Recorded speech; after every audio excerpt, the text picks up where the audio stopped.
প্রিয় ছাত্রবৃন্দ, আজকে আমরা চ্যুতি সম্পর্কে আলোচনা করব। প্রথমেই আমরা চ্যুতি বলতে কি বুঝি সেটা আমরা জেনে নেব। শিলাদেহে অসমানভাবে সংনমন শক্তি এবং টান বা প্রসারণ শক্তি প্রযুক্ত হলে শিলাদেহে ভীষণ একটি স্ট্রেস বা পীড়নের সৃষ্টি হয়।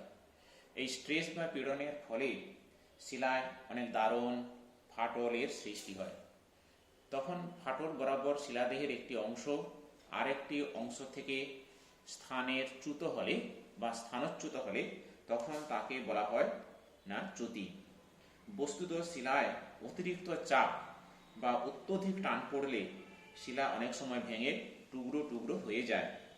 ভূবিজ্ঞানী বিলিংস এর মতে চ্যুতি বলতে শিলাদেহের সেই ফাটলকে বোঝায় যার দুপাশের শিলাস্তূপগুলি একে অন্যের থেকে দূরে সরে যায়। চ্যুতি বিভিন্ন মাপের হতে পারে। চ্যুতি বরাবর শিলাস্তূপ কয়েক সেন্টিমিটার থেকে কয়েক হাজার মিটার পর্যন্ত সরে যেতে পারে। চ্যুতির ফলে বিভিন্ন ভূপ্রকৃতি তথা ভূমিরূপের সৃষ্টি হয়ে থাকে। এখন আমরা চ্যুতির কতগুলি গাঠনিক উপাদান সম্পর্কে জেনে নেব।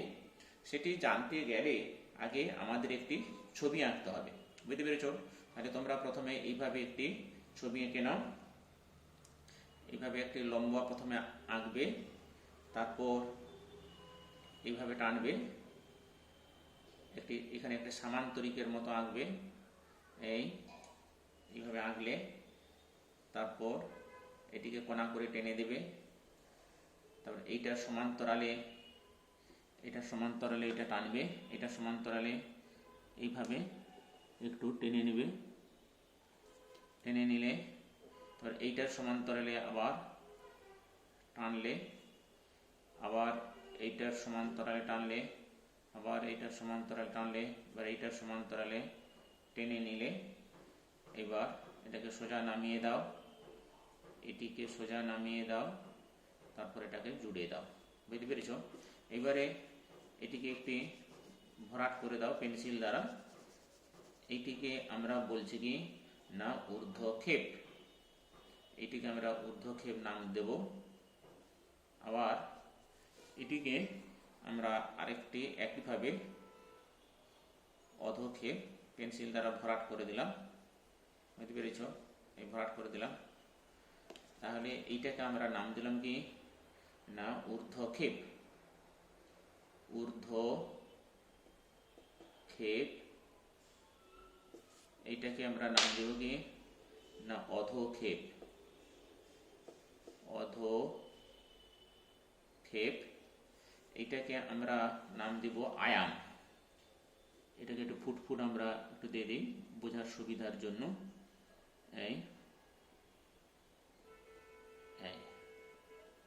এটাকে লিখে রাখো আয়াম। এটাকে বলি চ্যুতি তল। চ্যুতি তল। এটাকে আমরা পাদমূল প্রাচীর। পাদমূল প্রাচীর। এটাকে নাম দেব ঝুলন্ত প্রাচীর। ঝুলন্ত প্রাচীর। আবার এইটাকে নাম দেব নতি। এটাকে নাম দেব নতি। এখানে একটা রেখা টেনে দিলে এটাকে আমরা নাম দেব চ্যুতি কোণ। চ্যুতি কোণ। চ্যুতি কোণ। আচ্ছা, এইবারে আমরা নাম দেব কি একটা চ্যুতি তল লিখে দিয়েছি ঝুলন্ত প্রাচীর অধক্ষেপ। এটা চ্যুতি রেখা। এইটাকে আমরা বলবো এই রেখাটির নাম হচ্ছে চ্যুতি রেখা। চ্যুতি রেখা। বুঝতে পেরেছ? তাহলে চ্যুতির বিভিন্ন গাঠনিক উপাদান। চ্যুতির বিভিন্ন গাঠনিক উপাদান। আবার এইটাকে আমরা এইভাবে দেখাবো। এইটাকে বলা হচ্ছে কি না ব্যবধি। ব্যবধি, আর এইটিকে বলা হচ্ছে ক্ষেপ। ক্ষেপ। এবার আমরা এক এক করে জেনে নেব। প্রথমে জানবো যে চ্যুতি তল। চ্যুতি একে চ্যুতি তল। চ্যুতি তল বলতে কি বোঝানো হয়েছে, না যে তল বরাবর দুটো অংশ একে অপরকে ঘষতে ঘষতে দূরে সরে যায় সেই পৃষ্ঠকে বলা হয় চ্যুতি তল। সেই চ্যুতি তল, এটাকে চ্যুতি তল বলা হচ্ছে। এই চ্যুতি তল যদি খুব মসৃণ হয় তখন তাকে, চ্যুতি তল মসৃণ হতে পারে, আবার আঁচড় কাটা দাগও হতে পারে। যদি চ্যুতি তলের উপর আঁচড় কাটা দাগ দেখা যায় তখন তাকে বলা হয় স্লিকেন সাইড বলা হয়। স্লিকেন সাইড বলা হয়ে থাকে।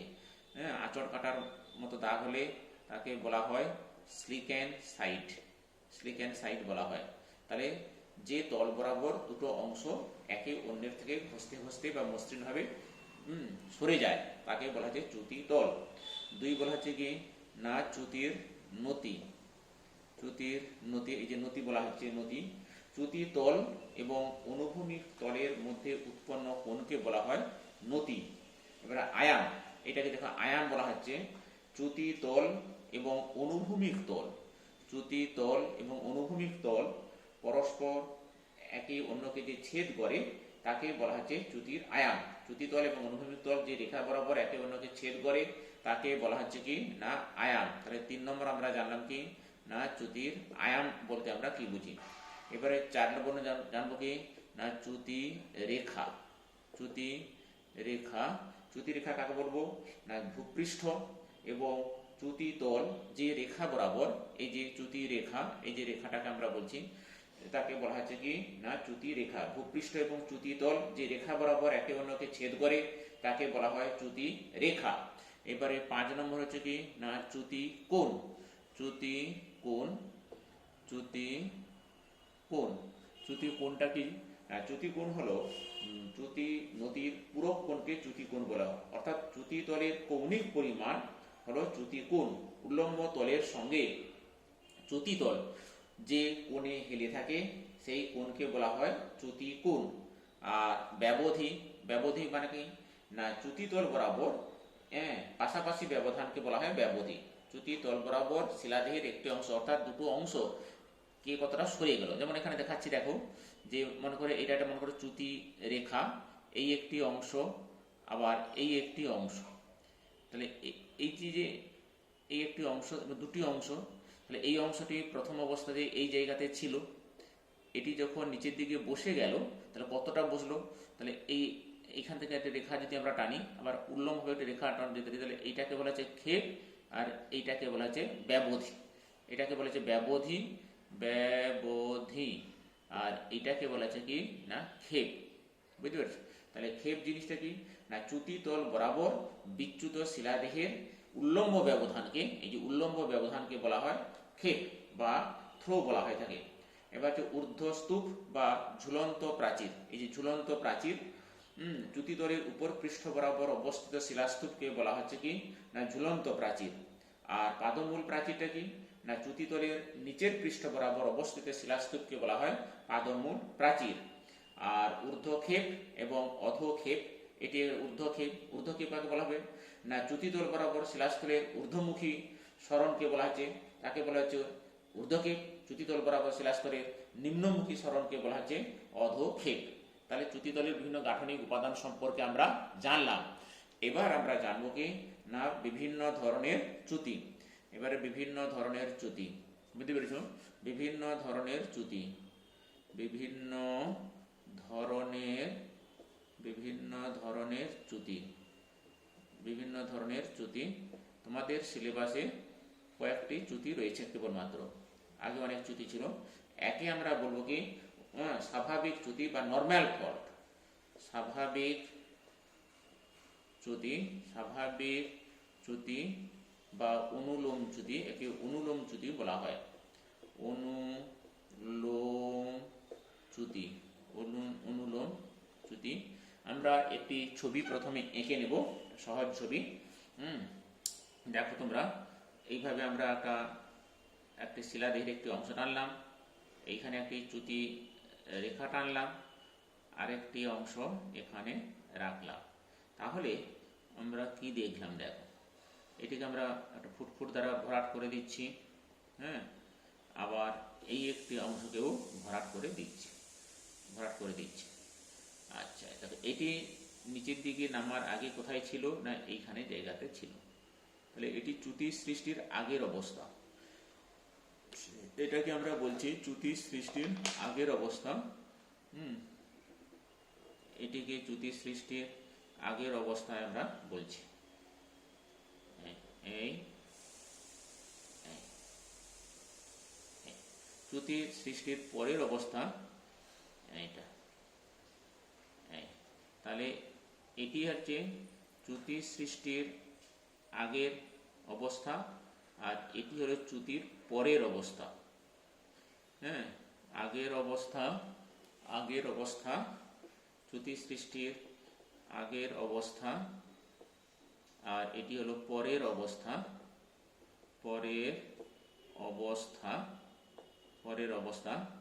এটাকে আমরা কি বলবো? এটাকে আমরা বলবো চ্যুতি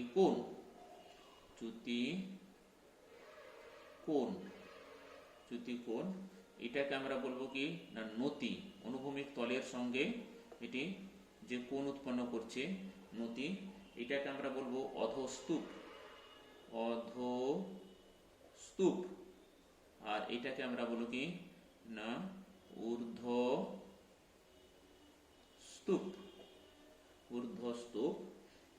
চ্যুতিকোণ বলে দেওয়া হয়েছে।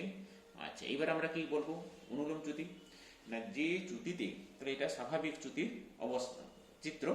তাহলে যে চ্যুতিতে চ্যুতি তল বরাবর, এই যে চ্যুতি রেখা, এটা চ্যুতি রেখা যে তলে অবস্থিত চ্যুতি তল, যে চ্যুতিতে চ্যুতি তল বরাবর ঊর্ধ্বস্তূপ, এই যে ঊর্ধ্বস্তূপ নিচের দিকে বসে গেল, ঊর্ধ্বস্তূপটা নিচের দিকে বসে গেল, নিচের দিকে স্থানান্তরিত হলো, তাকে বলা হচ্ছে স্বাভাবিক চ্যুতি। তাহলে স্বাভাবিক চ্যুতি দেখো টানের ফলে সৃষ্টি হচ্ছে, টান বা প্রসারণ শক্তির ফলে সৃষ্টি হচ্ছে। আর ভূমিরূপ হিসাবে এখানে ভৃগুতটের সৃষ্টি হয়, চ্যুতি ভৃগুতটের সৃষ্টি হয়। এখানে দেখতে পাচ্ছি চ্যুতির সৃষ্টির আগের অবস্থা ভূমিভাগের দৈর্ঘ্য যতটা ছিল, চ্যুতির পরের ভূমিভাগের দৈর্ঘ্যটা বৃদ্ধি পায়। তাহলে এক্ষেত্রে ভূমিভাগের দৈর্ঘ্য বৃদ্ধি পায় বা ক্ষেত্রফল বৃদ্ধি পায় বা ভূমির আয়তনটা বেড়ে যায়, বুঝতে পেরেছ? আর চ্যুতি কোণ নতির তুলনায় কম হয়ে থাকে, এবং এক্ষেত্রে তাহলে টান বা প্রসারণ শক্তির ফলেই স্বাভাবিক চ্যুতিটা সৃষ্টি হচ্ছে, বুঝতে পেরেছ?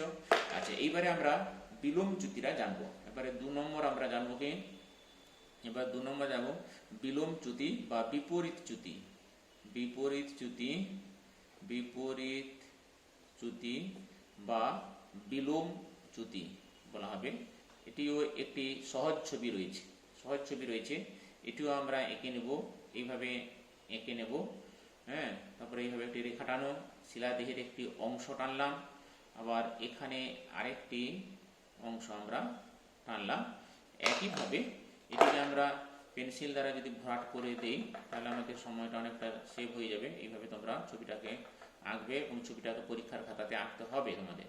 অনুলোম চ্যুতি, বিপরীত চ্যুতি, এটি পার্থক্য অনেক সময় পড়ে থাকে দুটোর মধ্যে। তাহলে এটাকে আমরা দেখতে পাচ্ছি সংনমন বা সংকোচন শক্তির ফলে সৃষ্টি হয়েছে। পরস্পরের অভিমুখে যে শক্তিটা কাজ করে থাকে, সেইটাকে আমরা বলছি সংনমন শক্তি। তাহলে এক্ষেত্রে আমরা বলছি ঊর্ধ্বস্তূপ,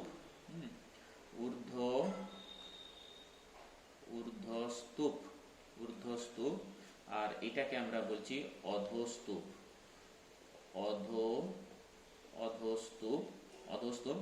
তাহলে এখানে চ্যুতি সৃষ্টির আগের অবস্থা কোথাকার ছিল, এই জায়গাটাতে ছিল আগের অবস্থা, এই জায়গাতে ছিল। তাহলে চ্যুতি সৃষ্টির আগে ভূমিভাগের দৈর্ঘ্য দেখো কত, কোনটা ছিল, তাহলে এইভাবে এই হচ্ছে চ্যুতি সৃষ্টির আগের ভূমিভাগের দৈর্ঘ্য। আর চ্যুতির পরে দেখো ভূমিভাগের দৈর্ঘ্যটা এইটা, এটা হচ্ছে পরের অবস্থা।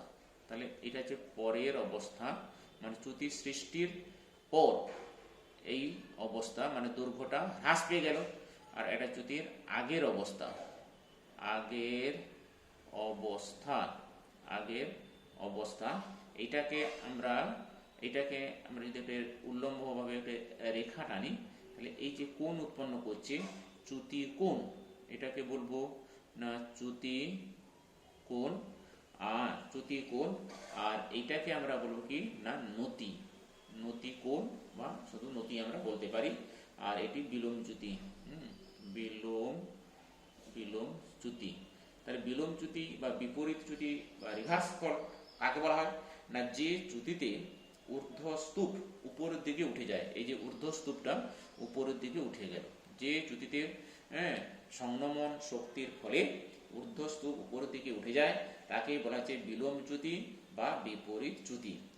ভূমিরূপ হিসাবে এই ধরনের চ্যুতিতে ঝুলন্ত ভৃগুর সৃষ্টি হয়ে থাকে এবং এখানে চ্যুতি কোণের পরিমাণ নতির চেয়ে সাধারণত বেশি হয়।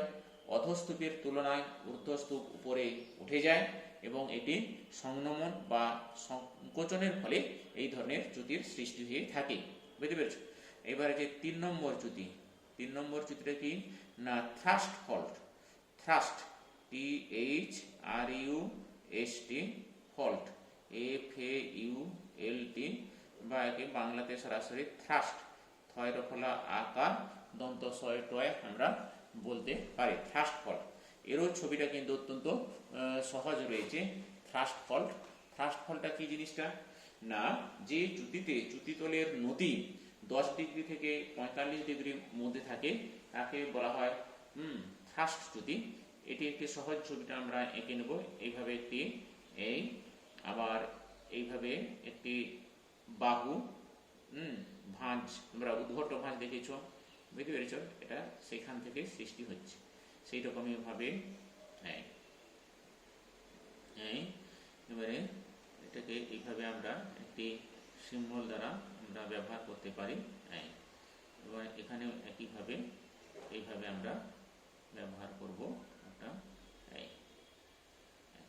এটাকে বলছে চ্যুতি তল, এটাকে বলবো চ্যুতি তল, যা অনুভূমিক তলের সঙ্গে 10 ডিগ্রি থেকে 45 ডিগ্রি কোণে ফেলে থাকবে। তাহলে যে চ্যুতিতে চ্যুতিতলের নতি 10 ডিগ্রি থেকে 45 ডিগ্রির মধ্যে থাকে তাকে বলা হচ্ছে থ্রাস্ট ফল্ট। এই ধরনের চ্যুতিতে কি হয় না, পশ্চিম হিমালয়ের বিভিন্ন অংশে এই ধরনের থ্রাস্ট ফল্টটা আমরা লক্ষ্য করে থাকি, থ্রাস্ট ফল্ট। আর ভাঁজ তোমরা দেখেছ, উদ্ভট্ট ভাঁজ বা সাহিত্য ভাঁজ, অর্থাৎ ভাঁজের ক্ষেত্রে দেখেছি যে পরস্পরের অভিমুখে শক্তি কাজ করলে ভাঁজের একটি বাহু যদি আরেকটি বাহুর উপর অবস্থান করে তাকে বলা হচ্ছে সাহিত্য ভাঁজ বা রিকাম্বেন্ট ফোল্ড। আর সেটি যখন কেটে যায় উদ্ভট্ট ভাঁজের সৃষ্টি হয়ে থাকে। বুঝতে পেরেছ? আরেকটি ভাঁজ, আরেকটি ফল্ট রয়েছে, তার নাম হচ্ছে কি না সোপান চ্যুতি, তাকে বলা হচ্ছে সোপান চ্যুতি। সোপান চ্যুতি, এখানে একই দিকে বেশ কতগুলো অনুলোম চ্যুতি বা স্বাভাবিক চ্যুতিটা অবস্থান করে থাকে। এই ছবিটা তোমরা একটু এঁকে নেবে, এটিও সহজ ছবি আছে, এইভাবে তোমরা আঁকবে।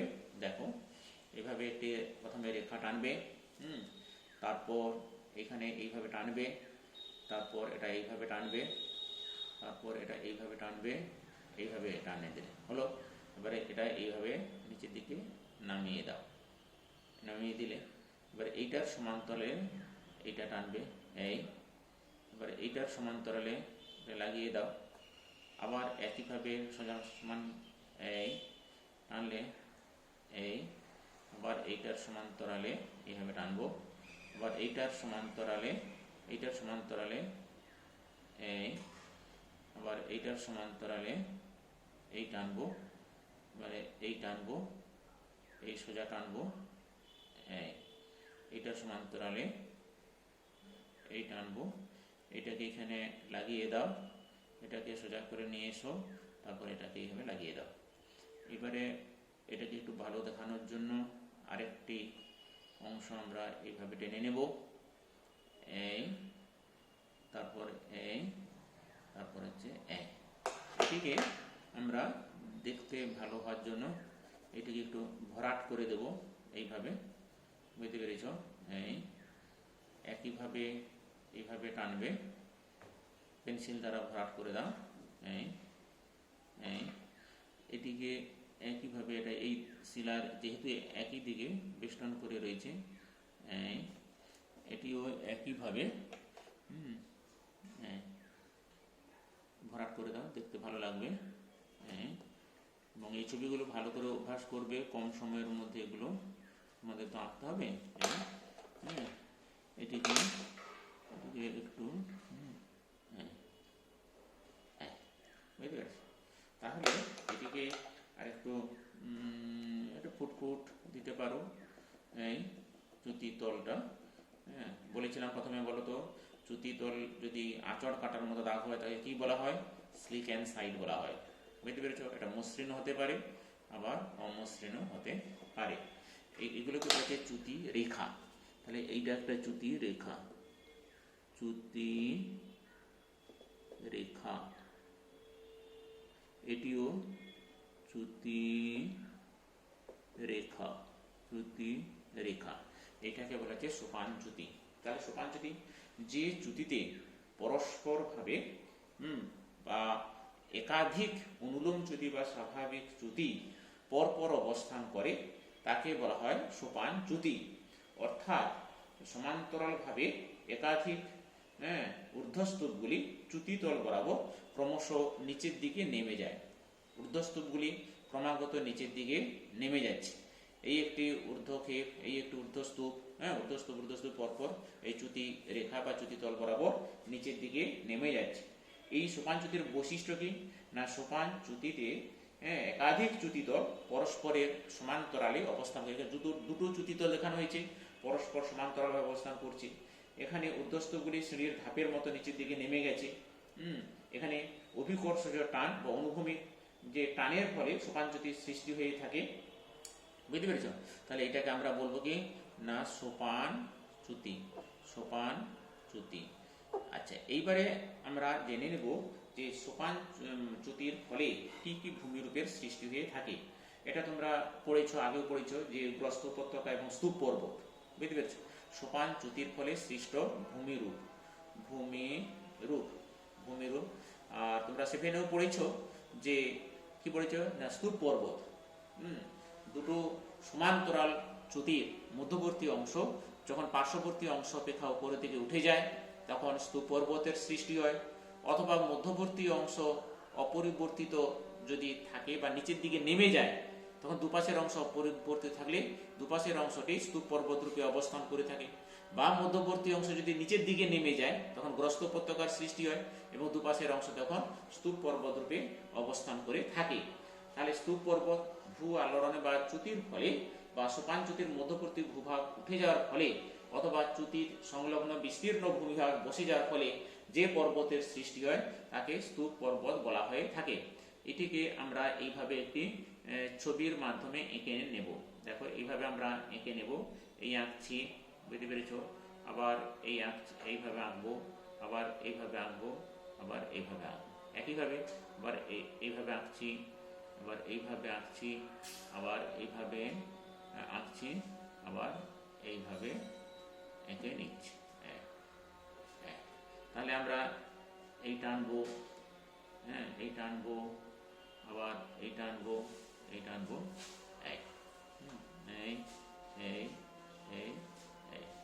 এটিকে আমরা বোঝানোর সুবিধার জন্য এইভাবে একটি সিম্বল দিলে দেখতে একটু ভালো হবে। বুঝতে পেরেছি?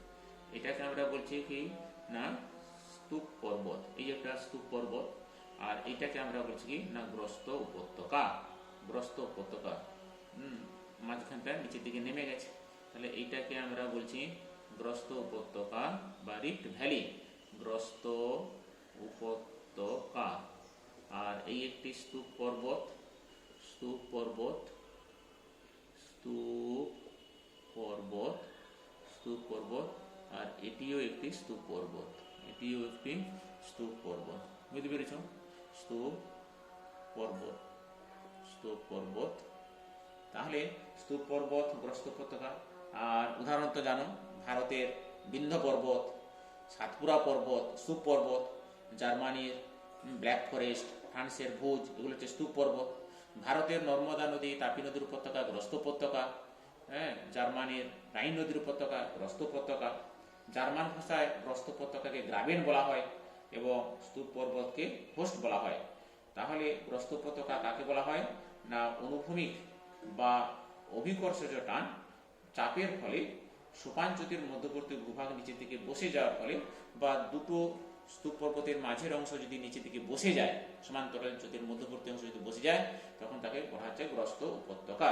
তাহলে স্তূপ পর্বত এবং গ্রস্ত উপত্যকার মধ্যে পার্থক্যটা তোমরা পড়বে। আর চ্যুতিরেখা ভৃগু কাকে বলা হয় সেটিও তোমরা একটু জেনে নেবে, বুঝতে পেরেছ? তাহলে এই চ্যাপ্টারে আজকে যেটি পড়লাম যে চ্যুতির বিভিন্ন গাঠনিক উপাদান, এগুলো তোমাদের ভালো করে ছবিটা এঁকে অভ্যাস করতে হবে। তারপরে অনুলোম চ্যুতি বা স্বাভাবিক চ্যুতি, বিপরীত চ্যুতি কাকে বলা হয়, থ্রাস্ট চ্যুতি আর সোপান চ্যুতি। আর সোপান চ্যুতির ফলে সৃষ্ট ভূমিরূপ, আর চ্যুতির ফলে কিছু ভূমিরূপ রয়েছে, চ্যুতি ভৃগু আর চ্যুতি রেখা ভৃগু। চ্যুতি ভৃগু কি না চ্যুতির ফলে শিলাস্তূপের যদি স্খলন হয় চ্যুতি ভৃগু সৃষ্টি হয়। আর চ্যুতি রেখা বরাবর বৈষম্যমূলক ক্ষয়ের ফলে যে ভূমিরূপের সৃষ্টি হয় তাকে বলা হচ্ছে চ্যুতি রেখা ভৃগু। হ্যাঁ, চ্যুতি ভৃগু চ্যুতির ফলে সৃষ্টি হয়, আর চ্যুতি রেখা ভৃগু এখানে শিলা ক্ষয়ের ফলে সৃষ্টি হয়ে থাকে, বুঝতে পেরেছ? এটা ভালো করে তোমরা পড়বে, আর সাথে সাথে তোমরা ছবিগুলো আঁকা অভ্যাস করবে এটা। হ্যাঁ, ঠিক আছে, ব্যাস।